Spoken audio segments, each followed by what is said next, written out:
Hey guys, welcome back to my channel. It is time for another true crime video yet again, and today we will be talking about a case that went viral on TikTok last month. So quite recently. Today we will be talking about the kidnapping of Carlee Russell.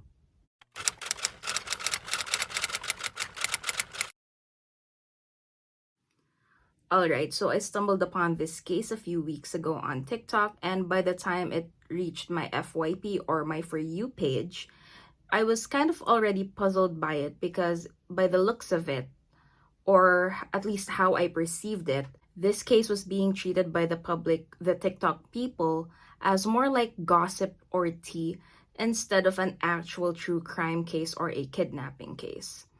And at the time, I had no idea about this at all. I mean, I saw this probably a day or two after she initially went missing. So I read the comments and it was full of speculation already by that time. People were saying that it was a hoax and stuff like that, while others were saying that this could be true and we should keep on looking and praying for this woman. And yes, I know that this is very different from how I usually or normally do my videos. Sorry. But I guess I wanted to share with you guys how I learned about this case or how this all unraveled for me. And I don't even feel like I'm filming a true crime video right now.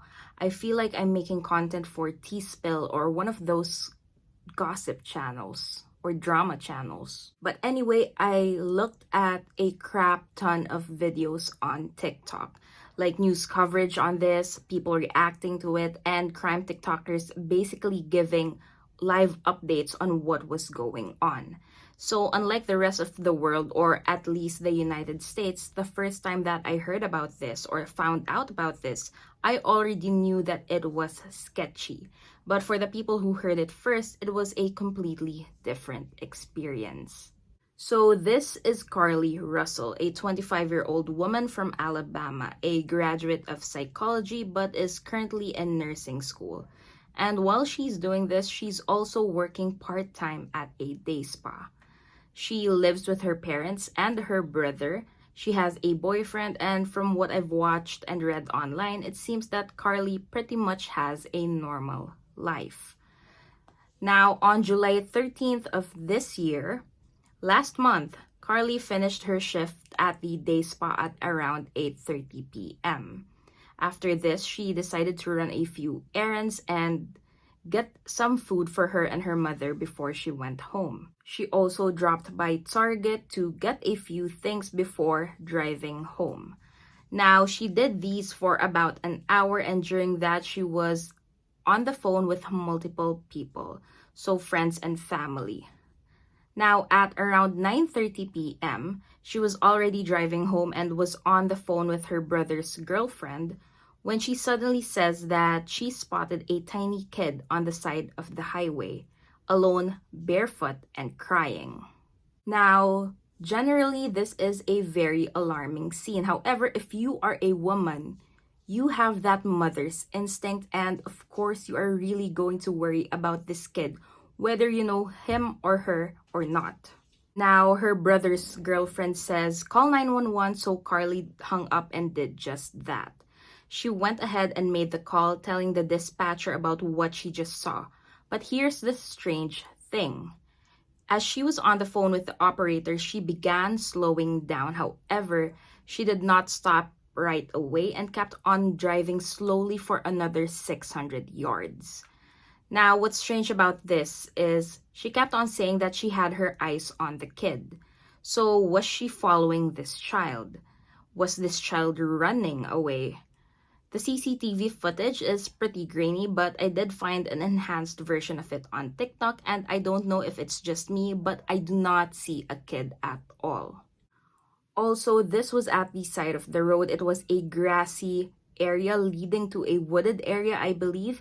So there would be rocks and twigs all over the place, and she did mention that the child was a barefoot toddler. So I don't think that if ever the kid was running away, I don't think he would get that far. I mean, 600 yards.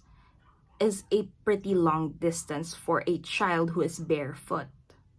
Anyway, she tells the dispatcher their location, what car she was driving, and gave out the description of said child. Now, it was a white male aged 3 to 4 years old. He was crying alone and barefoot, as I have mentioned, and he was on the side of the highway and was only wearing a white shirt and diapers. And it was already 9:30 p.m. and this was of course pretty concerning. Now, as Carlee was waiting for the police officers to arrive, she actually called her brother's girlfriend again. And just a few seconds into their conversation, the girlfriend heard Carlee speaking to the child, asking if he was okay. Now, according to the girlfriend, Carlee asked about 3 times before she started screaming. And of course, the girlfriend panicked and kept on asking Carlee, "What's happening? Are you okay? What's going on?"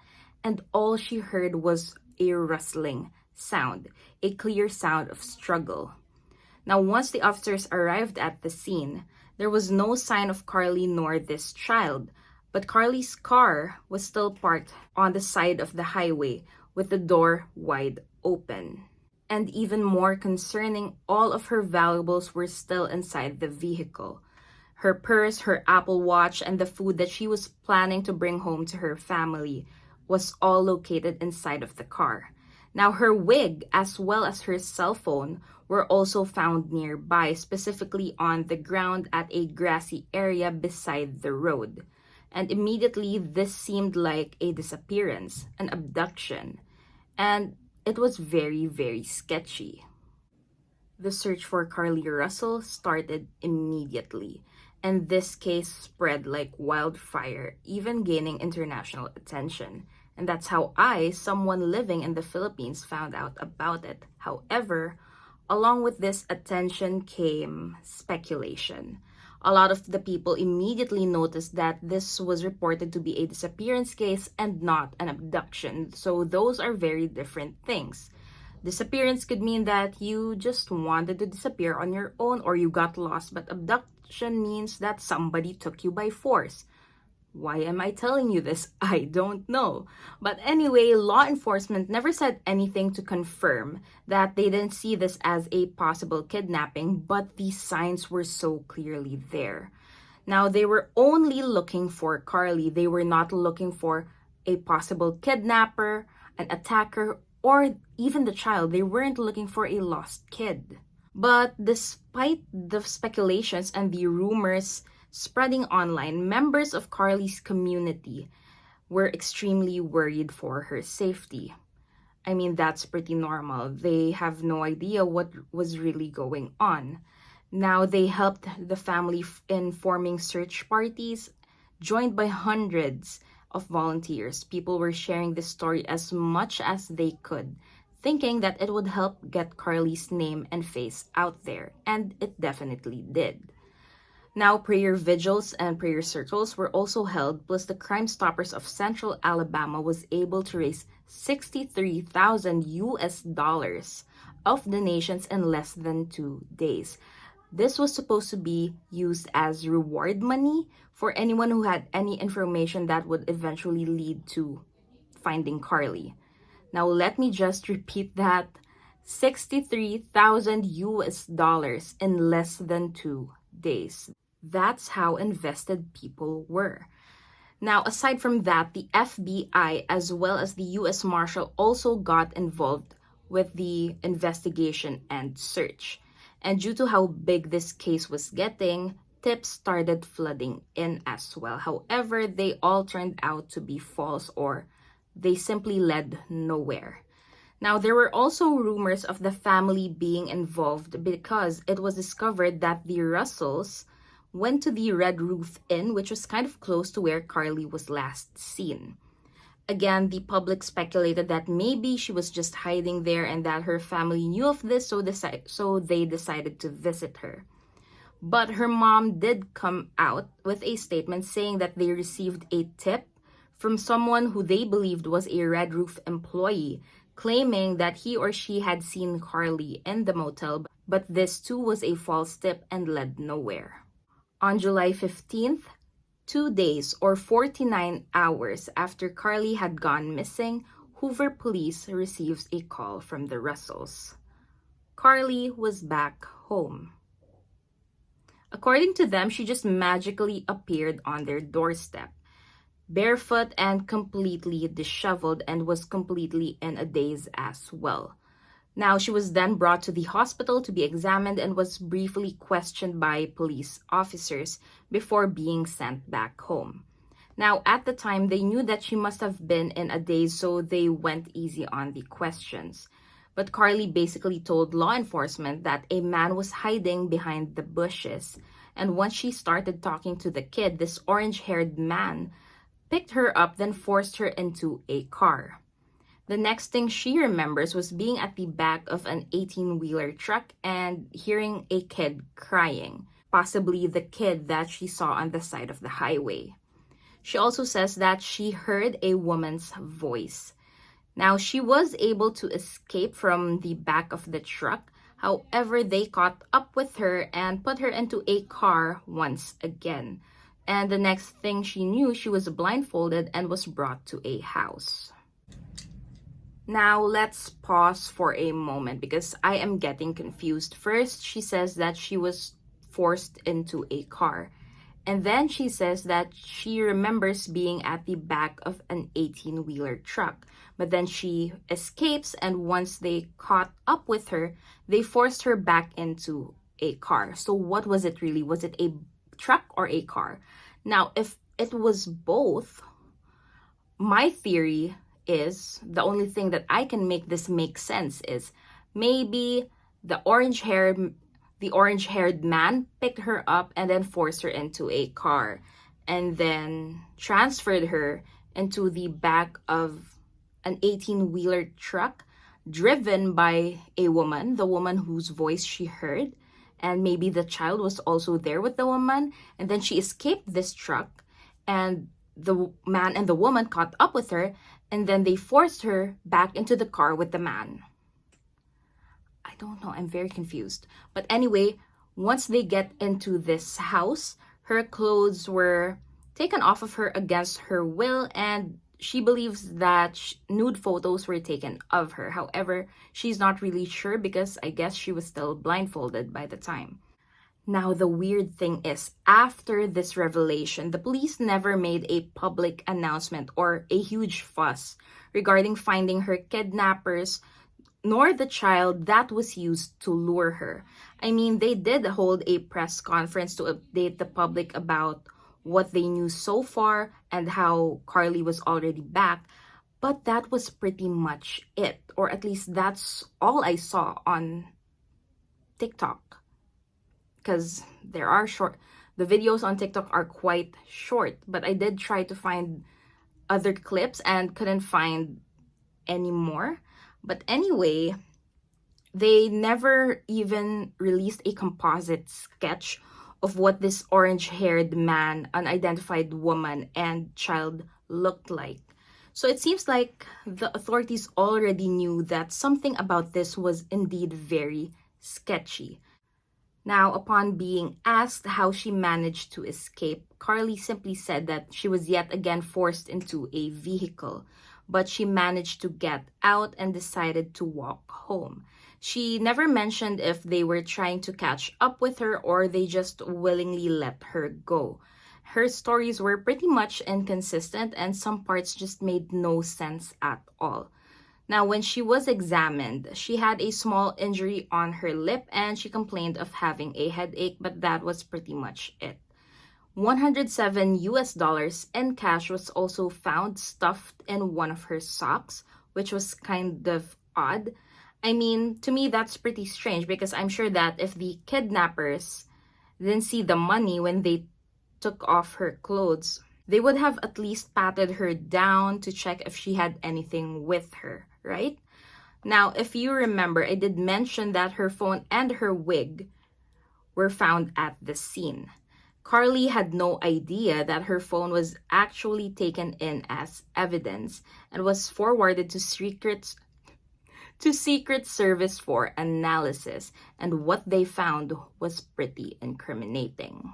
On July 11th, 2 days before Carlee disappeared, she Googled, "Do you have to pay for an Amber Alert?" On July 13th, the day she went missing, she looked up the following topics: how to take money from a register without being caught, Birmingham bus station, Birmingham to Nashville bus ticket July 13, and possibly the most incriminating search of all, she looked up the movie Taken. You know, the movie about that girl getting abducted. Now, the investigators also checked the computer that she used at work at the day spa and saw that she also did her research about the maximum age for an Amber Alert. Now, once all of the CCTV footage were obtained, more sketchy things came to light. Before leaving the day spa, Carlee took a bathrobe from her workplace as well as some toilet paper. And when she went to Target afterwards, she actually bought granola bars and Cheez-Its. Now, this could all be pretty normal stuff, but these items were not found in her car. But her other personal belongings were the important stuff: her IDs, her phone, her purse, her Apple Watch. So it seems to me and so many others that she purposefully left her personal items on the scene to make it seem like she was kidnapped or taken by force. She also left the Mediterranean food that she bought to give out the impression that she had the intention of going home. However, she brought a bathrobe, toilet paper, granola bars, and crackers with her in case she needed to poop or maybe got hungry or got cold during this little field trip of hers. At this point, everyone already knew that she was lying, but why? Why would she do such a thing? There are so many rumors and speculations going around, and I'm not going to go through all of them one by one. However, these are the most popular ones. 1, she wanted her 15 minutes of fame. 2, she wanted attention from her boyfriend. 3, she had a mental breakdown, which is also possible. 4, she was hallucinating and possibly even actually believed that this happened.